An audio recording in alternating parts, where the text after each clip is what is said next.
So we're back at it. Today, I believe, is the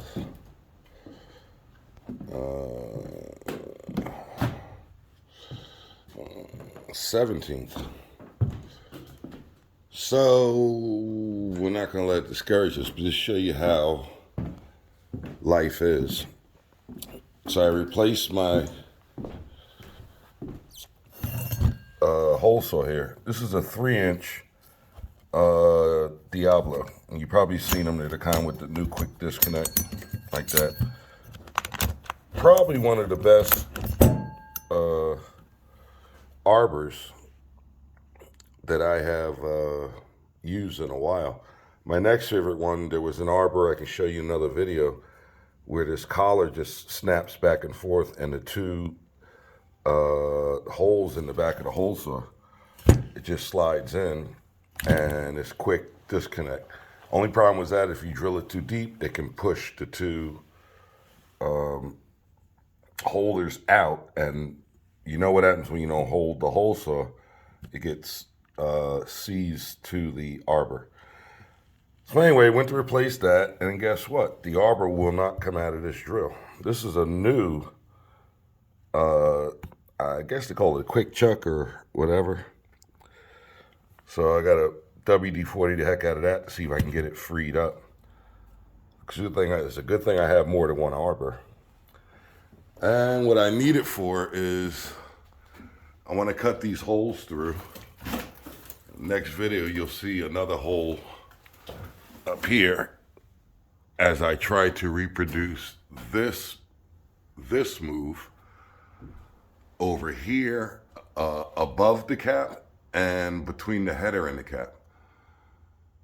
So once I get all those holes open, I'm going to go to the basement and start running pipe up. Also, there were some alignment issues with one of these holes. One I'm not worried about because the pipe actually goes through that hole and keeps going. So if it's not a big deal, I'm not going to worry about it. It's going to be in the wall.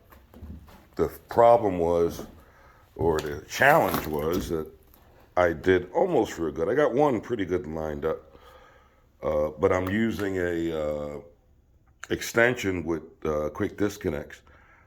And from up here down, I couldn't see to mark where the center of the hole is, so I'm a little off.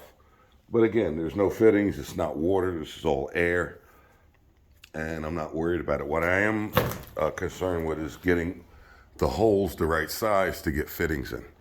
And that's what we're going to be up to. So that's the morning surprise. Drill chuck locked, seized. Also, can't find my channel locks. I had a brand new pair of channel locks. So I'm going to ask around to see who moved them. It's possible my apprentice did. So